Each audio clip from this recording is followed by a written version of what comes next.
Hola, amiga, and welcome back to the Latina Leadership Podcast, the podcast for Latinas by Latinas, where every week we have real conversations about the issues and topics that matter most to our community. Topics like education, health and wellness, entrepreneurship, pay equity, and so much more. Get comfortable. We're bringing you another inspiring episode starting right now. Enjoy the show.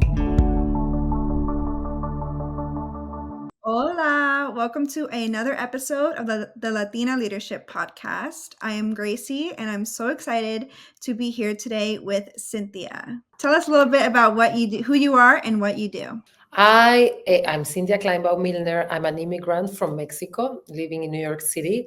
I've been doing marketing as a career for over 20 years, and in the last 2 years, a year and a half, I embarked in what is now becoming my full-time job, which is the A La Latina network. I started my own podcast in which I interview with my co-host Claudia Romo Edelman, the most successful Latinas in corporate America, and we ask them their playbook to succeed, being their authentic selves, and we share it with Latinas rising stars and Latinas who are climbing the ladder and need that playbook and inspiration and role models to get to the top. So now I am the co-founder of A La Latina.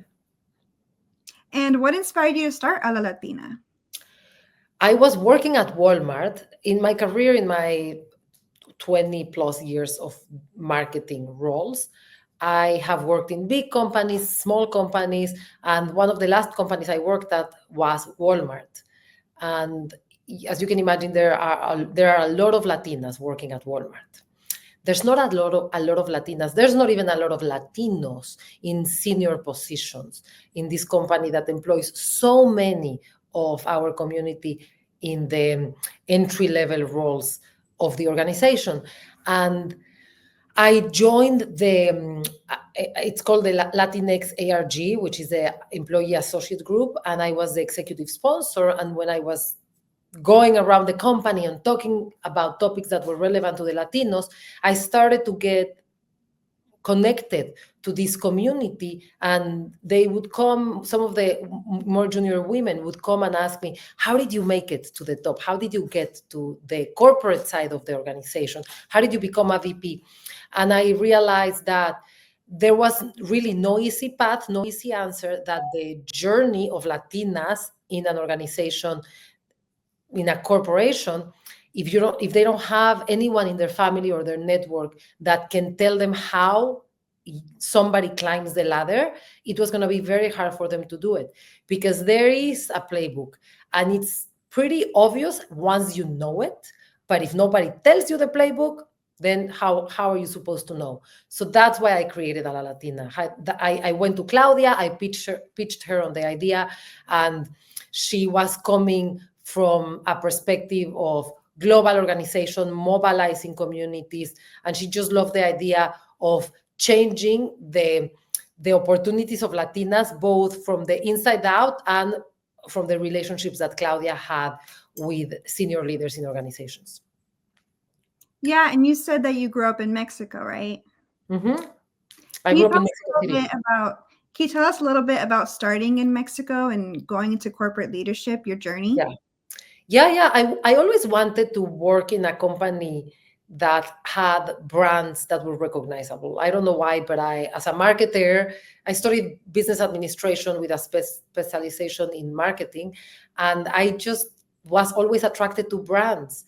And the first job I took was an associate brand manager at Nestle, which I think really set me up for the rest of my career, because when you go first and work for a big company that has really onboarding and training for new employees, you can have really solid foundations for the rest of your career.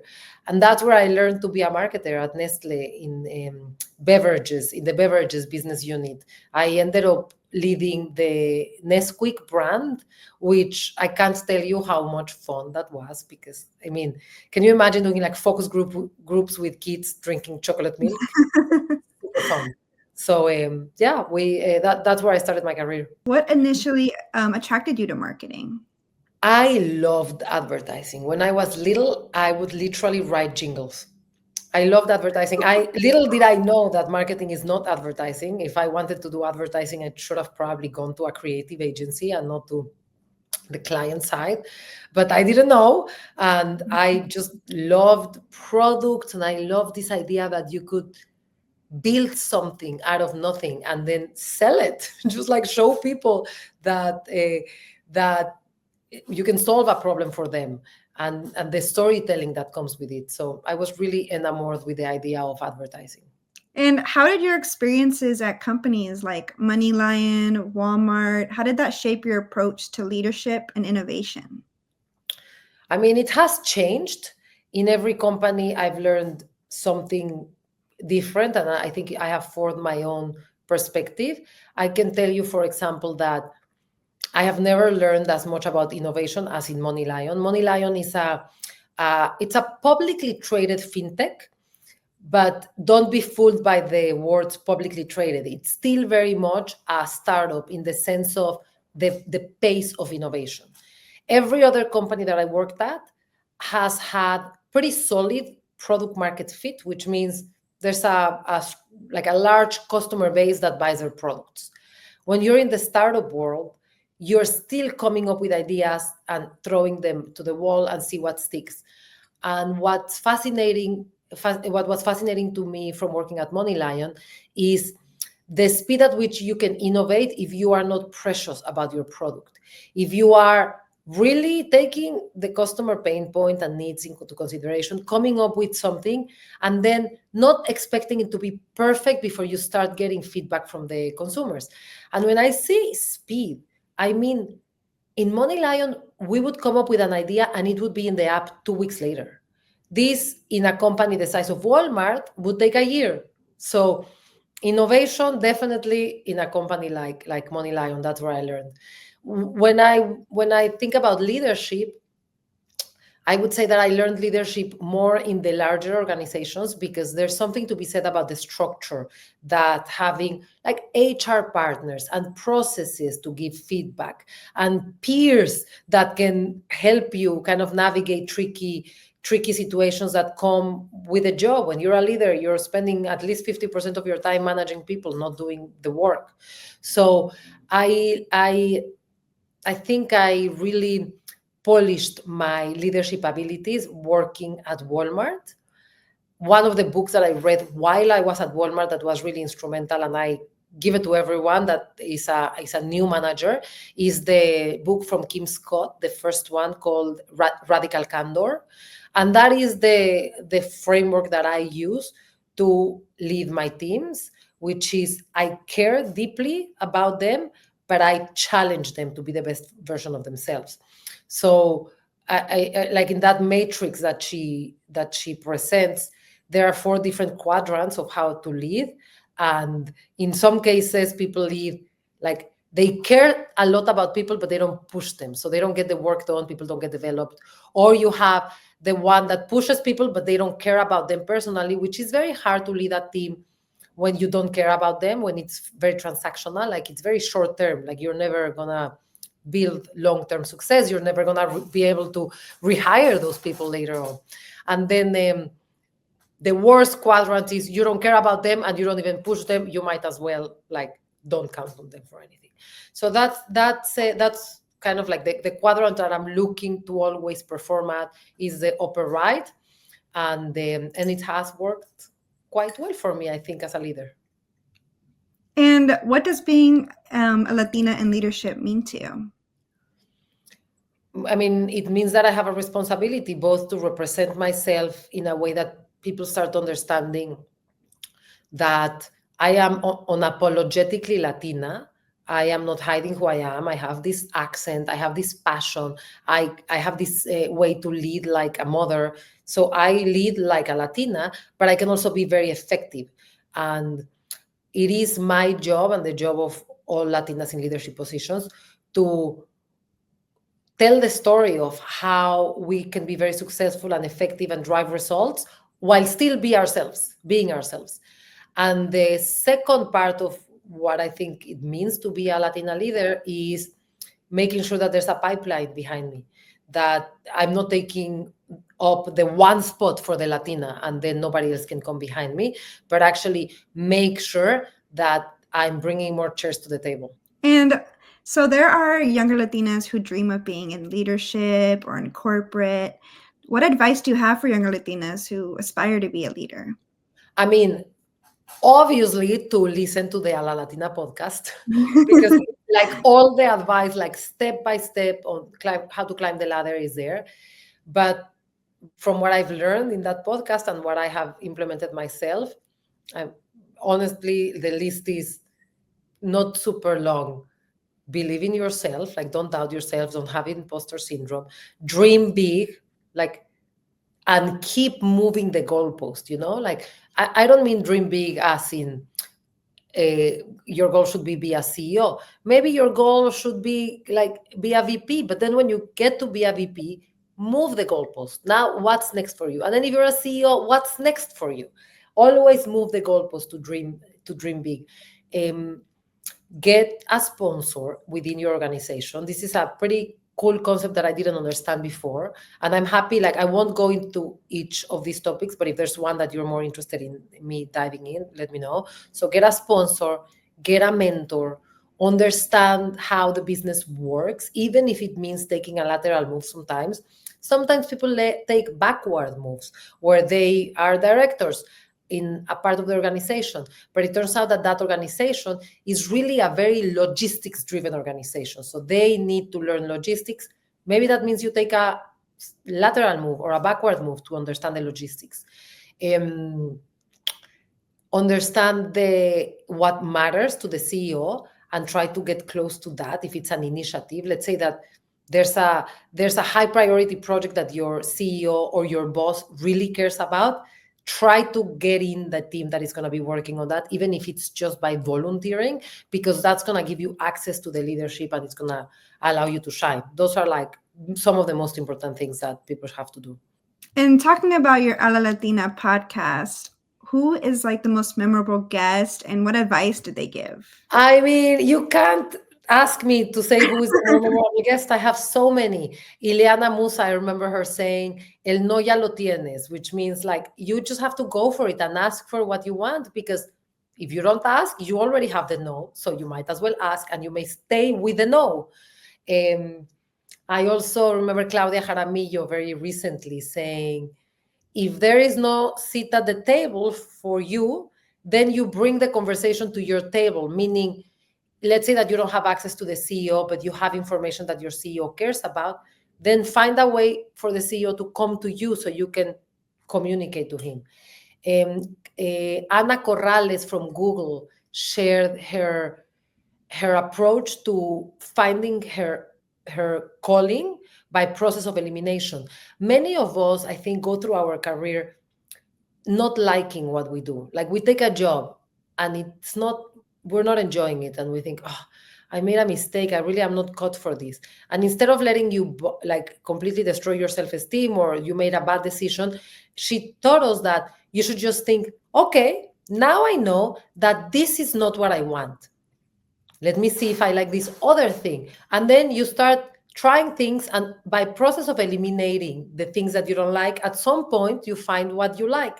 But the important thing is that every time you leave a job, you have to leave that job better than you found it. So many. I don't know. I feel bad if I don't talk about all of them. No, I love that your podcast inspires people. That's the most important thing. So what and who inspires you to do what you do every day? My kids, my daughter, I guess, because A La Latina is really dedicated to her, because I want her to never have to wonder if she's making as much money as her peers who do the same work.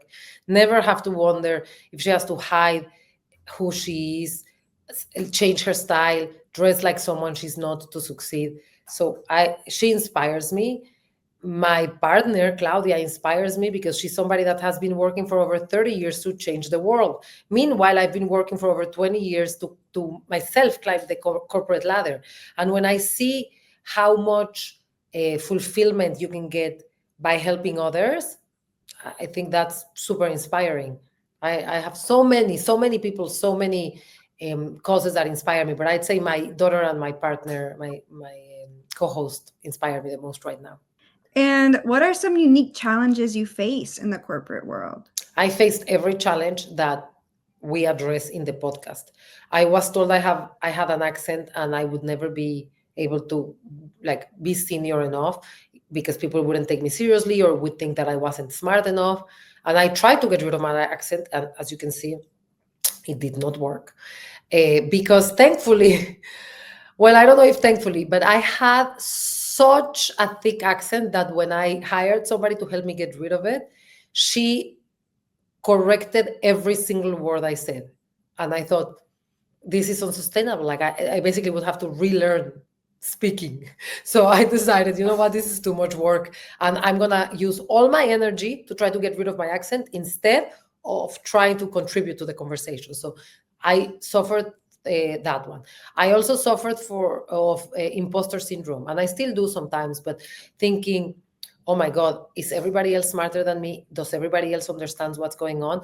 And I have to wake myself up on a regular basis, reminding myself that there's a lot of people that speak with a lot of confidence. That doesn't mean that they know more. Like, I think as long as you have a curious attitude, it doesn't matter if you don't know or if you know, like you can just have a conversation with anyone. What are their challenges? Mostly, I think not having network around me that I could ask for advice. I had to learn by doing, and I wish I could have learned by talking to people, by listening to podcasts, by reading books. And I did learn some things that way, but there's nothing like having somebody that has walked the walk telling you how it's done. Let me see. How has co-hosting the A La Latina podcast influenced your perspective on Latina leadership? So much, so much. First of all, I didn't know how many Latinas were in leadership positions until I started knocking on their doors to get them to come to the podcast, and I realized there's a lot of them, and the way that they lead in every single case, it's very authentically Latina, but most of them weren't that way in the beginning of their career. So it's almost like they felt like they had permission to be themselves once they had proven themselves. So they weren't very Latinas at the beginning of their career, and once they were senior and they didn't have to prove themselves anymore, then they were able to be themselves. That's one thing that I've learned. Another thing that I've learned is that you can have a personal life and a professional life, a fulfilling personal and professional life. You can't have it all this on the same day. You can't be accelerating both things at the same time. Like if you're having kids, maybe that's not the time to be asking for a promotion, but you can have it all, because what I've seen with these women is that all of them have very fulfilling personal lives. Not all of them have kids, but all of them have very fulfilling personal lives, and that can come in the form of their community, their extended families. And one interesting thing that I learned from Nanette Cosero, who was the president of Pfizer vaccines when Pfizer developed the vaccine of the COVID vaccine, was that Latinas are pretty good at leading under very stressful and time-constrained circumstances. Like if you think about the COVID vaccine that was developed by a global team that was under a lot of pressure to do something that was working, and very quickly with like the world really getting sick. And then you learn that it was a Latina who led the team. And she told us the story about how she had to use her ability to lead like a mother to push them to deliver, but also when they were like burning out and they needed a hug, like she was also there. So like everybody should want a Latina in their team for this type of moments. Yes, I for one love seeing Latinas in leadership, and being part of this podcast has shown me how many Latinas are in leadership as well. Yeah. Do you listen to the podcast? Yeah. Oh, that's I great. listened to a few episodes. I've heard about A La Latina. Okay, I love it. Yes. I was actually going back to advice for younger Latinas. Uh-huh. So let's say there's a younger Latina out there who feels too shy, or feels that she doesn't have enough experience, or she's not where her peers are, she's behind. What advice would you have for her? I mean, I don't really know what it can mean to be behind regarding her peers, because like the competition is not against others, right? It's like against yourself. In fact, this race of getting promoted every year or every 2 years, it's really unhealthy. So if that's what a Latina, like if that's what you mean, I would say forget the race and forget the comparisons. Why? Never once in the podcast has come up that the way to climb the ladder is to get promoted quickly. Why? It's actually the opposite. Why? Because if you get promoted too quickly, you're not actually ready to operate at that level. You just have the title. At some point, they can't promote you. Like if you are an SVP within 10 years, then you're going to have to become the CEO. But can you really operate at an SVP level? And I've seen it when like startup companies usually give away titles to attract talent. The problem is that you're just getting the title. You're not getting the experience that you should get to be able to demand the title of a VP, the seniority of the VP. Like you can do the work, but can you have the relationships, the poise to be a VP? Because being a VP or being an SVP, like when you're more senior, it's not just about being able to do the work and be strategic, but it's actually about the politics in companies, about the relationship building. So I would say don't compare yourself to others, just compare yourself to you, because it's not about speed. It's really careers are so long that when you're in it, you're like, I need a promotion next year. I've been in this role for 1 year. Who cares? Are you enjoying it? Are you learning? Like I assure you, if you accelerate your career at the beginning of it in the first 10 years, you're going to slow it down for the following 10 years. And in your career, have you had any mentors or role models who shaped your leadership style? I know you mentioned the book shaped your leadership Yes. style. But I've had mentors too. Um, I guess she doesn't know, I don't know if she knows she was my mentor, but the woman that was running digital marketing at Walmart when I joined, Sumaya Balbale, she was very busy. She had a lot of direct reports, and I think she considered me one of her more um, experienced marketers of her direct reports. I worked under her leadership for I think close to a year, and I had two one-on-ones with her. And at the beginning, I was like, what's going on? Like, does she not care about my work? And I told her, I asked her one day, like, what's going on? Like, how can I get your attention? And she said, you're doing a good job. If you weren't doing a good job, I would make sure to check in on you. So then I realized that sometimes the best leadership that you can do, or the best leader you can be, is let your team do their work. Like if they're doing a good job, don't step on their toes. Don't try to take credit for what they do. Just let them do their work. And so I learned a lot from her, even though I barely saw her.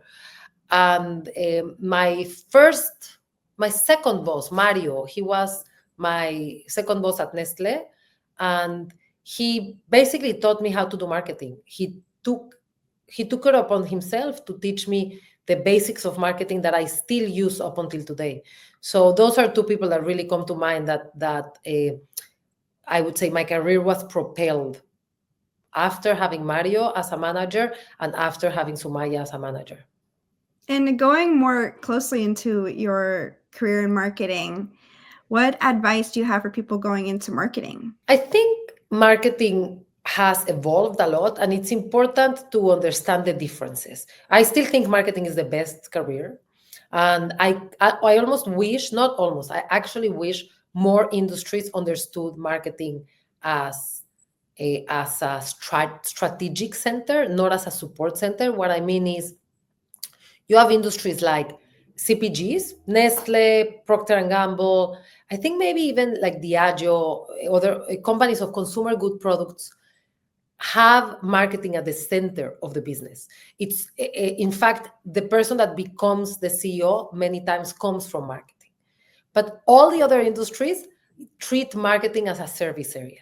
And I think that people that can be customer centric and that can understand what sells should be taken much more seriously. But anyway, so people considering taking a career in marketing. First, if you're like studying, if you're a student, for sure take internships in different functions of marketing because they are very different. I think the four, don't hold me up to it if I'm not sure I'm going to say four. The four very distinct type of marketing that could do, and it's different skill set, different day-to-day, like also different pay, like depending on where you go, you can make different amount of money. It's first of all, brand marketing. So these are people that create brand positioning, work with creative agencies to come up with big brand campaigns. Then you have the media team that now is performance and traditional media. If you want to learn how to buy ads on Facebook and LinkedIn and Google, that's what you do. You go to become a media buyer in a digital space, or also a media buyer in the traditional sense. When I started my career, it was more traditional. Now it has become more performance. Then you have the creative team. If you are somebody that wants to come up with the ideas for the campaigns, then you have to go work in an agency, in a creative agency, and they have great like rotational programs. The fourth one, and now I know I'm going to say five, it's the fourth one is CRM, or consumer relationship management, the one-on-one communication with your audience that usually comes through email, push notifications, SMS, and there's now more and more community building as part of this relationship management, where you actually provide forums for your customers to engage with each other. And then the last one is corporate communications, or PR, which is more earned media. Sometimes it's paid, earned, like you still pay for it, but it looks like it's earned. It's having others speak on your behalf, like the news. So depending on if you're more quantitative, you're going to want to go to performance. If you're more creative, you're going to want to go to either creative or brand marketing. If you want to be a CMO, I still believe that brand marketing is the best place to start your career, because it's at some point you're going to have to understand everything else, but you have to be a visionary and be able to sell, like really inspire and sell the vision that you have for a brand internally to your company and externally to your consumers. So depending on where you want to go, it's the type of job that you would take. And which side of marketing is your favorite? I don't know, different days. Like I didn't know anything about PR, and now I'm fascinated by the fact that you can do something with PR. Like let's say that you publish a research piece that your company did. When I was at Money Lion, we did a customer research piece on the financial literacy of Latinos. Like if the press picks it up, then like let's say the New York Times quotes you, and then suddenly you have millions of impressions that it cost you $20,000 to put together that piece of research, right? So like, I love that.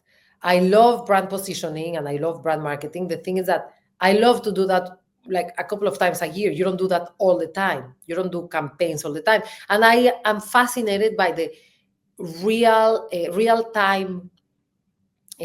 feedback that you get from performance media. Like you have no idea what's going to work. You put something out there and very quickly you can see, are people liking it? Or are people clicking on it and coming and becoming customers? So that's why I think marketing is so interesting, because you can be analytical, data-driven, into math, and also be creative and come up with ad campaigns. Yeah, I actually went to school for marketing, and I quickly learned how different every side of marketing is. Right. And that it's and important. You're doing social media now. Yes, I'm in social media now.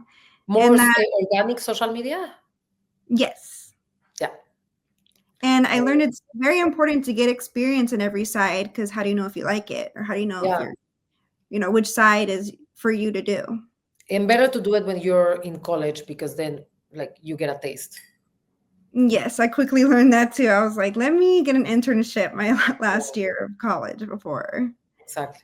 So you said that mentorship was important in your career and that it took you to where you are today. So how do you approach mentoring others, or particularly younger Latinas? I mean, I feel like the podcast is a mentorship to the masses, but we are actually launching in January a LinkedIn live series that's going to be called like A La Latina mentorship series. And we're going to bring senior Latinas and myself. I'm going to be interviewing them, and we're going to have Q&A from the audience, because I feel like if we don't do it at scale, I have mentees. I have at any given time, I have a few women that I'm mentoring, and I meet on a monthly basis, and we talk about what specifically they're going through at that moment. But the problem with that model is that there's very few women ahead to mentor the next generation. So if we need to have one-on-one relationships with the rising stars, every senior Latina would need to have 100 mentees or more, 1,000 mentees. So that's why we're trying to do it at scale. Yeah, that sounds amazing. And you said that'll be on your LinkedIn? It's going to be on LinkedIn, yeah. Okay, perfect. I was going to ask if you can share a little bit more insight into being a marketing professional. Can I share a little bit more insight? Like what? Yes. Like how you have had experience in every side of marketing. Yes. So, and I actually think this framework works really well. I learned brand marketing from a CPG, a consumer goods company, from Nestle. That's where I think you should go. Like anybody should go learn brand marketing, because they have perfected the art of translating insights into products, into campaigns. So anybody that wants to learn brand marketing should go to a consumer goods company. Then I learned performance marketing in a startup that was pre-IPO startup. Why do I think that's the right way to do it? And by the way, I didn't know this when I was doing it. Looking back, I know this. Because if you go to a big company and they have big budgets, they don't have the need to really look at every dollar and be like, what's going on? What's the performance of this dollar? What's the ROI of this dollar? But on top of that, these big companies usually don't have the best performance marketing teams, because they don't attract that type of talent. Mm-hmm. So if you want to learn how to stretch every performance dollar, you're going to go to a company that has enough dollars to spend, because an early stage startup will have $0 to spend. So you want to go to a company that has, I don't know, I'm going to just give a number, $10 million to spend. But it has big goals to deliver with those $10 million. So it's not like they can just throw money and see what happens. No. Every dollar has to be accounted for. So I went to a company that was a $300 million startup, pre-IPO startup, and that's where I learned performance marketing. You go learn email marketing in a B2C company. I learned email marketing in Bonobos and in Guild. Why do I say this? Because B2C companies, and especially e-commerce companies, send a lot of emails. So if you really want to learn what works and what doesn't work, you're not going to go to an organization that sends one email a week, or like that has 1,000 email subscribers. You want to go to a company that has hundreds of thousands or millions of subscribers that sends emails more than once a day sometimes, because you're going to learn what works by testing a lot. And probably you learn PR from a PR firm. Like, I don't know that you can learn PR from being in an in-house team. There's enough PR firms outside to go and learn there.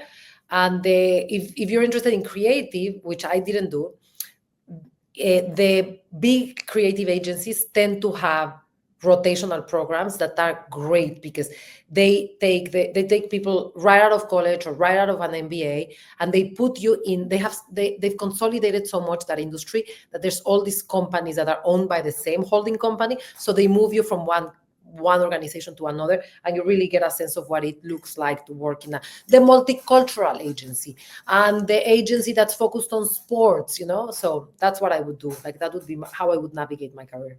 And Cynthia, we ask all of our guests this question. Is there anything that I didn't ask you that you want to mention? What do I wish for a La Latina? Yes. Because if you were asking me, what do I wish for a La Latina? I wish every Latina in corporate America listen to it, because it's free. It's a gift we are giving them. Really, not us, Claudia and I, but like for these women to take 2 or 3 hours of their day, sometimes to fly to New York, to come to this interview, to gift the next generation this advice. It's like somebody shows up with like a bag of money and nobody opens the door.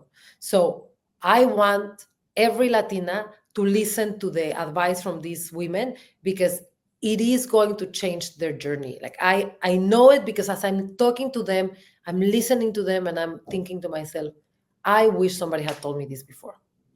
I was actually searching for Latina podcasts a while ago, and that's how I found A La Latina.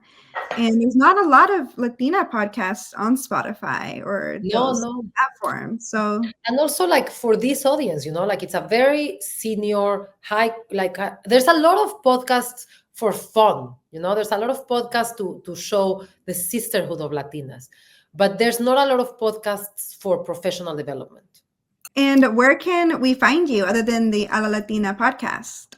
We have a website, alalatina.com, and there they can find our social media accounts. They can also sign up for our emails. They can see if we're hosting events in their cities. We're starting to do dinners in different cities, and there they can listen to the episodes too, or go to the platforms. So just come to alalatina.com and you will find all of us. And thank you so much for joining me today, Cynthia. Thank you. I hope this conversation is useful for your audience. Yes. And for you, marketer.